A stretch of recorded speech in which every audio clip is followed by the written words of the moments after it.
Have you ever felt a creeping unease? A silent suspicion that unseen forces are at play against you? This isn't about open conflict, which we can often face directly with courage and a clear plan. No, this feeling is different, far more unsettling. It's about insidious whispers that erode trust, cunning traps meticulously set, and character assassinations launched from the very shadows you thought were safe. It's the constant feeling of being subtly undermined, of your good intentions being twisted, your reputation slowly stained by unseen hands. It leaves you truly wondering, what is happening? Where is this coming from? Why does it feel so personal, yet so frustratingly elusive? In our hyper-connected world, my dear friend, this battlefield for your reputation, peace of mind, and spiritual integrity is more dangerous and expansive than ever. A damaging rumor can spread globally in seconds. A carefully crafted lie can take root in countless minds before you even hear it, or can defend yourself. We walk through life sometimes feeling the weight of battles we didn't even know we were fighting, carrying invisible scars from arrows we never saw shot.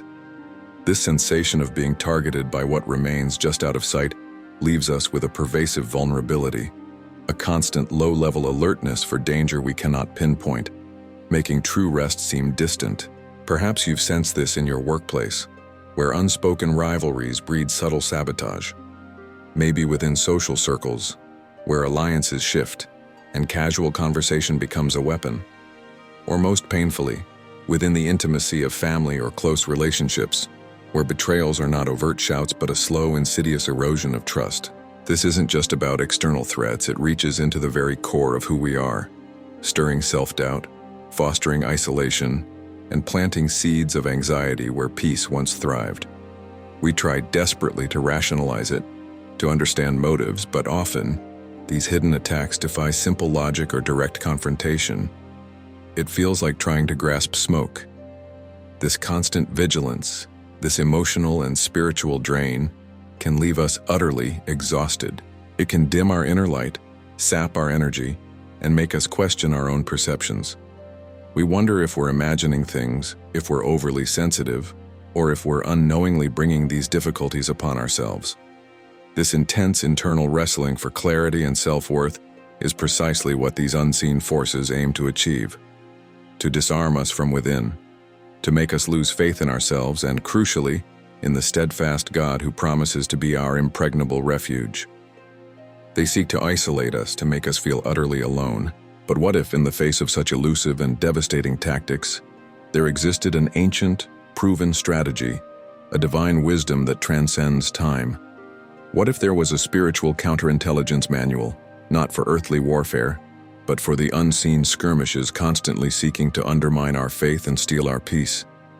A manual not just to detect these hidden attacks, to uncover their true source and methods, but to turn them on their head entirely, rendering them powerless. This isn't wishful thinking. It is a testament to the living, active wisdom found in God's holy word. Today, my dear friend, we will unlock the profound, often overlooked wisdom encapsulated within Psalm 64. This isn't simply an old song or a historical document. No, this is King David's intensely personal, battle-tested blueprint for divine protection and ultimate vindication against the very enemies you cannot even see coming. David, a man after God's own heart, a king who faced both visible armies and chilling, subtle plots, knew intimately what it meant to be attacked from the shadows. He understood the corrosive venom of a malicious tongue, the paralyzing fear of secret plots, and the deep, desperate longing for God's powerful intervention when human solutions felt utterly inadequate. His heartfelt words in Psalm 64 are not just a cry of distress, though they are that. More than that, they are a strategic prayer, a powerful declaration of unwavering trust in a God who sees all, knows all, and acts decisively. It is a spiritual guide for anyone who has ever felt unjustly assailed, a beacon of light piercing through the darkest corners of unseen warfare, offering not just solace but a concrete, actionable path to victory. We are not meant to navigate these profound challenges alone, armed only with our limited understanding or strength. God, in His infinite wisdom and boundless love, has provided us with profound tools, crucial insights, and a clear, comprehensive strategy for victory. As we journey through this powerful psalm, you will discover your experiences are not unique, and more importantly, your defense is far more formidable than any attack. This divine blueprint promises to equip you fully, to empower you deeply, and to remind you unequivocally that in every unseen battle, God is your ultimate strategist and your impenetrable shield, always present, always fighting on your behalf. We've felt that chilling presence, haven't we? That sense of being targeted from the shadows. But what exactly are these shadows composed of? What kind of adversary hides within them? King David, in Psalm 64, gives us an incredibly detailed psychological and spiritual profile of these hidden attackers. He isn't just complaining about bad people. He is deconstructing their covert operation, laying bare their playbook for us to see. This understanding, my friend, is your first line of defense. David describes them with startling precision, telling us they sharpen their tongue like a sword and aim bitter words like arrows. Now think about that for a moment. A sword is meant to cut, to inflict a visible physical wound. But the tongue, when sharpened with malice, aims for something far more subtle, yet often more devastating. It aims for your spirit, your reputation, your very peace of mind. These aren't blunt instruments, they are surgical. They craft words with the precision of a master assassin, designed to hit their target without leaving a trace of visible injury. Yet the pain is real, isn't it? The damage is profound. Consider the modern equivalents. This isn't just ancient poetry, it's a commentary on our present reality. We see it in the swift, brutal current of slander that can engulf someone in moments, destroying years of built trust. We experience it in the insidious creep of gossip, which subtly poisons relationships and perspectives, turning friends against each other with whispers rather than shouts. Think about the phenomenon of cancel culture, where carefully selected phrases or out-of-context statements are weaponized to dismantle an individual's career or social standing. Cyberbullying, too, is a prime example of bitter words aimed like arrows from behind the anonymous veil of a screen, striking deep, leaving no physical mark, but leaving profound emotional scars. These are smear campaigns orchestrated not with fists, but with finely honed sentences designed to cut deep. They aim to make you doubt yourself, to make others doubt you, to isolate you from the community and support you need. This is what I call the weaponization of words. It's an attack that leaves an invisible wound. Unlike a broken bone or a visible cut, this wound isn't easily seen or understood by others. It manifests as a gnawing anxiety that never fully dissipates. It feeds the seeds of self-doubt, making you second-guess your every action and intention. It can lead to a profound sense of isolation, making you withdraw from others because you fear further judgment or misunderstanding. You feel exposed, vulnerable, yet the source of your pain is intangible, making it incredibly difficult to explain or defend against. This invisible wound saps your strength, dampens your joy, and can leave you spiritually fatigued, questioning your purpose and your worth. David knew this pain intimately. He understood that these words, these invisible arrows, target the very core of your being. But the playbook doesn't stop there. David continues, revealing a chilling aspect of their strategy.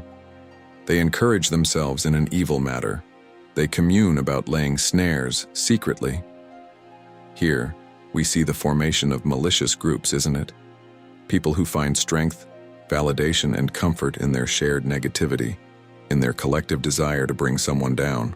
It's a conspiracy of silence, a gathering of whispers, where plans are hatched not in the open, but in hushed tones behind closed doors, or more commonly now, in encrypted chat groups and private online forums. They are not haphazard in their attacks. They commune about laying snares secretly, meaning they plan, they strategize, they set traps with careful deliberation.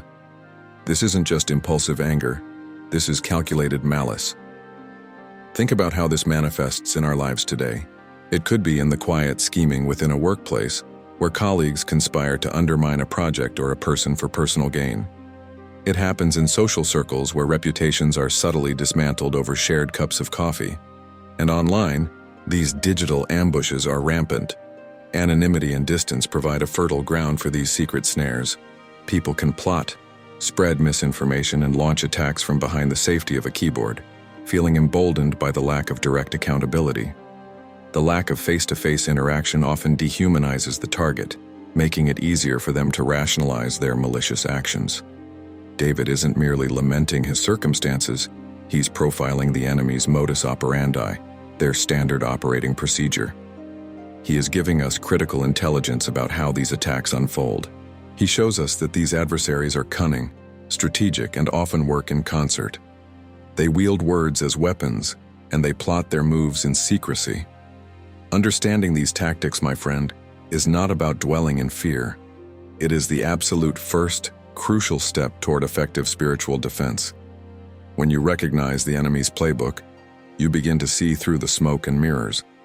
You start to discern the source and intention behind the whispers. And once you can identify the strategy, you can begin to mount a counter-strategy, one rooted in divine wisdom.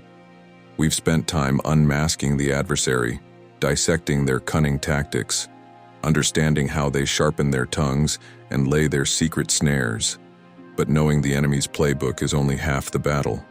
The crucial next step, the very heart of our defense, lies in what David did immediately after crying out to God with his complaint. This isn't about passively waiting for something to happen. It's about activating a divine firewall, launching a proactive prayer strategy that transforms our vulnerability into an unshakable fortress. David begins Psalm 64 with a plea, "Hear my voice, O God, in my complaint. Preserve my life from dread of the enemy." This isn't just a casual request, is it?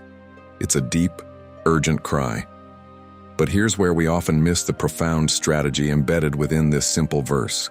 David doesn't just say, "Help me, God." He brings his complaint, his dread. He is delivering a detailed intelligence report directly to the commander of the universe.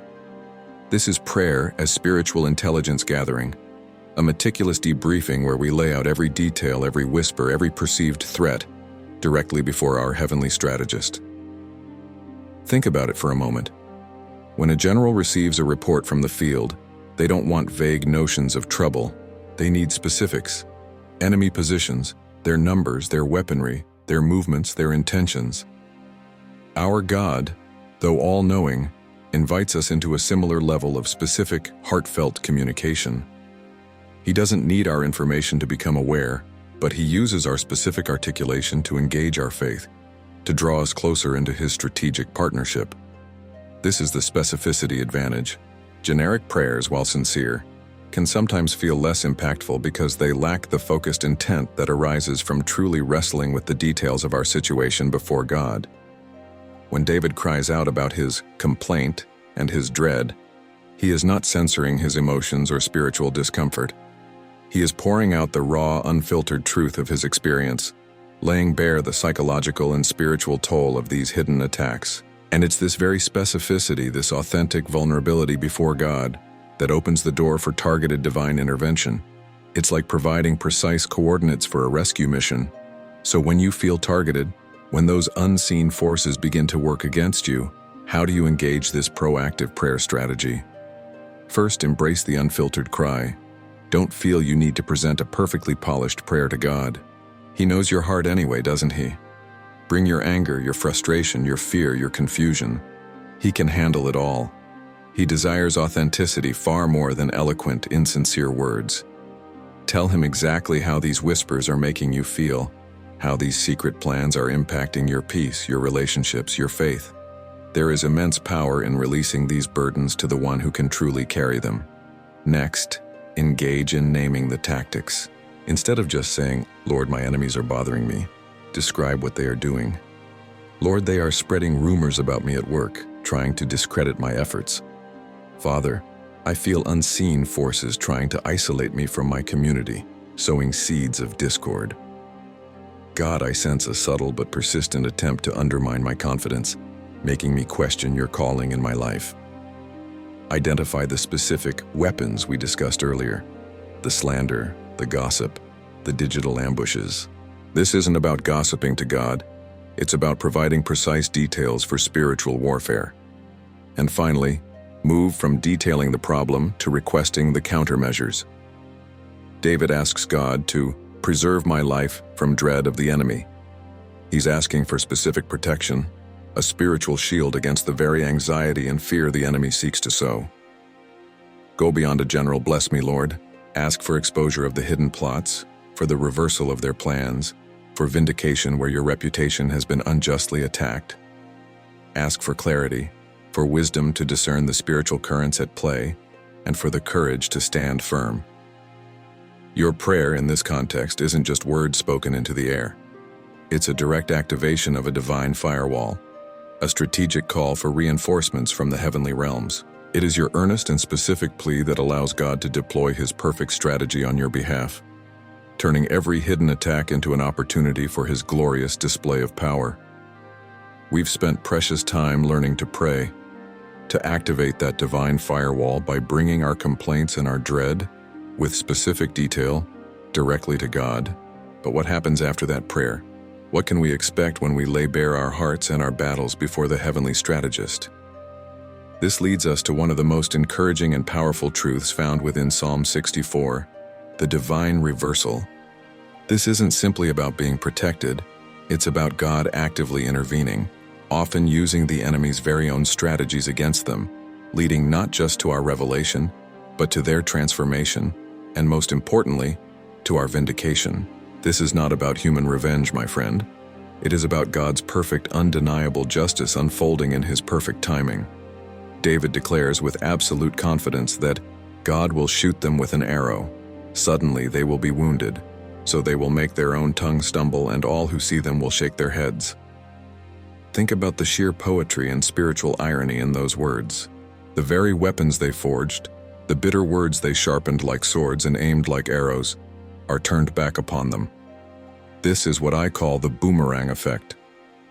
God, in His infinite wisdom, often allows the enemy's own devices, their very words, their meticulously planned schemes, and their deep-seated deceit, to become the instruments of their own downfall.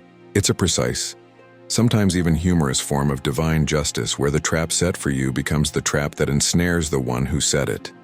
Consider how this plays out in our modern world. How often have we seen individuals who built their empires on lies, whose reputations were meticulously crafted on false pretenses, eventually unravel due to their own deceit? The truth, like water, eventually finds its way to the surface, no matter how deeply it's buried. A public figure's past malicious statements come back to haunt them years later. A hidden agenda in a workplace, designed to undermine a colleague, is inadvertently exposed through an overlooked email or a careless conversation. The one who tirelessly sought to cast shadows upon another ultimately finds themselves engulfed in their own darkness. This is the unseen hand of exposure at work. God orchestrates circumstances so that hidden motives are revealed, secret plans brought to light, often through unexpected means. A whistleblower finally steps forward. A seemingly insignificant detail surfaces. A casual remark leads to a full unraveling. It isn't our doing, it's God's. He has a way of turning the spotlight on what was meant to remain in the shadows, leaving no doubt about the true intentions of the heart. Now, it's crucial to remember that this divine reversal often requires our patience. The desire for immediate retribution, for us to see our enemies brought low the moment we feel wronged, is a very human inclination. But we are called to a higher path, aren't we? We are called to trust God's timing, to allow Him to be the righteous judge. Our role is to pray, to stand firm, and to refuse to harbor bitterness or seek personal vengeance. This isn't a passive stance. It's an active act of faith. When we release the burden of revenge, we free ourselves to focus on God, allowing Him to fight our battles and deliver His perfect justice. This allows us to maintain a pure heart, unconsumed by the very poison the enemy tried to inject into our souls. And what is the ultimate result of this divine intervention? David tells us, "All who see them will be afraid and will declare the work of God, for they will wisely consider His doing. The righteous will rejoice in the Lord and take refuge in Him. All the upright in heart will glory." This is the spectator effect. When God moves, when He exposes the darkness and brings justice, it's not just for your benefit. It serves as a powerful demonstration to others of his power, his righteousness, and his active involvement in the affairs of humanity. It fosters a profound sense of awe and respect for him. People witness these reversals, these unmaskings of deceit, and they are forced to consider that there is a higher hand at work, a moral order that ultimately prevails. It strengthens the faith of those who are watching, reminding them that God is indeed mighty to save and just in all his ways. It is a testament that encourages everyone to take refuge in him. So, my dear friend, rest assured, God is not a passive observer in your life. He is an active vindicator, a master strategist who orchestrates just reversals, often using the very elements of the attack to dismantle it, leaving absolutely no doubt about his sovereign involvement. His justice is perfect, undeniable, and it will be seen. This understanding is what empowers you to pray with unwavering faith, knowing that your cries are not falling on deaf ears, and that the God of justice is already at work on your behalf.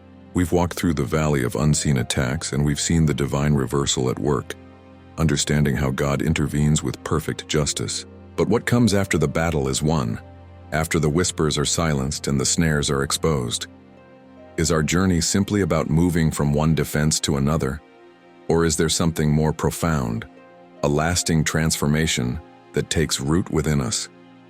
This next step, my dear friend, takes us beyond mere survival, beyond even vindication, into a realm of internal fortification and enduring joy. It shifts our focus from the external threats, however real, to the internal sanctuary that God builds within us. Psalm 64 concludes with a breathtaking promise, a state of being that is the ultimate victory. The righteous will rejoice in the Lord and take refuge in him. All the upright in heart will glory. This isn't just a sigh of relief that the danger has passed. It's a deep, abiding joy that transcends circumstances. This is what I call the post-victory state, but it's not a victory earned by human might alone. It is a state born from having witnessed God's faithfulness in the midst of the storm, having entrusted our battles to him, and having experienced his powerful intervention. It's not just about surviving an attack, it's about flourishing in the aftermath. It's the profound peace that settles deep in your soul when you realize that no matter how cunning the enemy, no matter how sharp their tongue, your refuge in the Lord is absolutely unshakable. Think about it.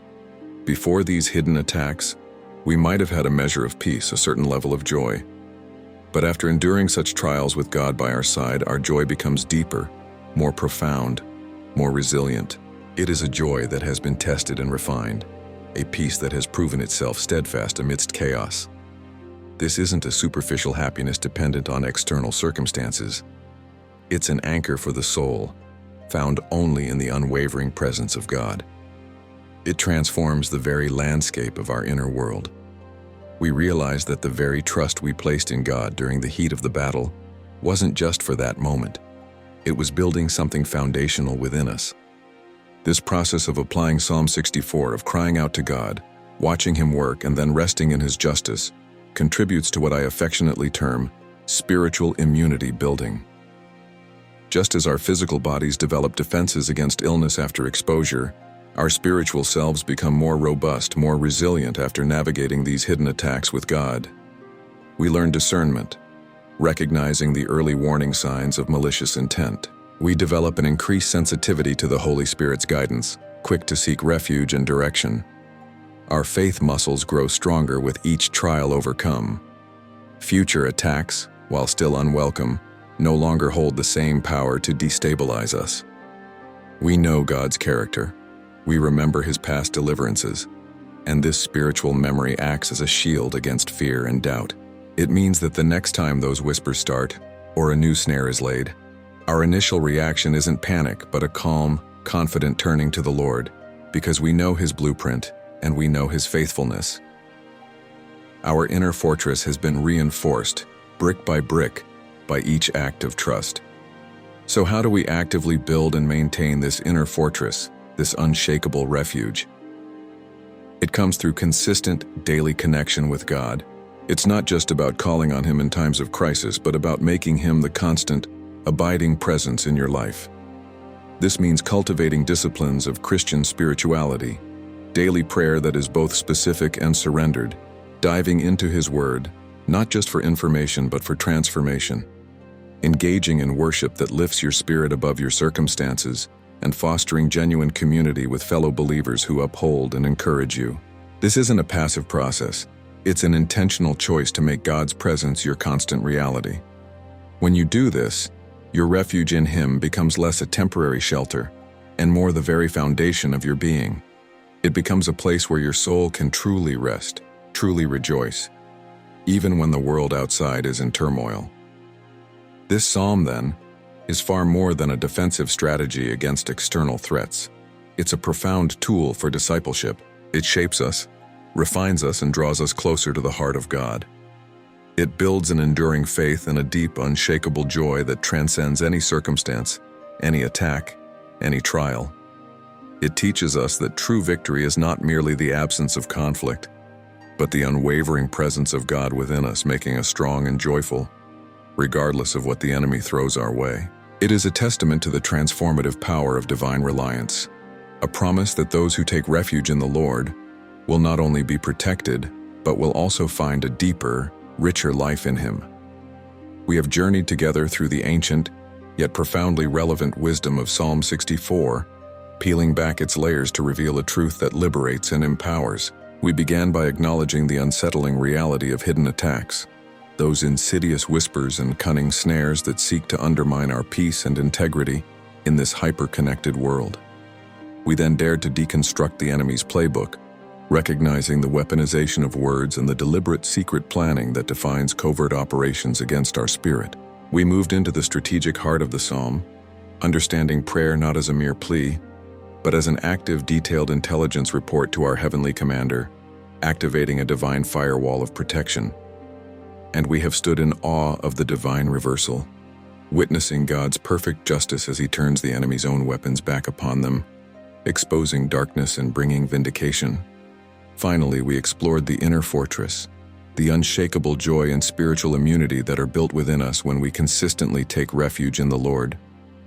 Now, as we bring our exploration of this powerful psalm to a close, my dear friend, it is time for us to internalize these truths, to move from understanding to application.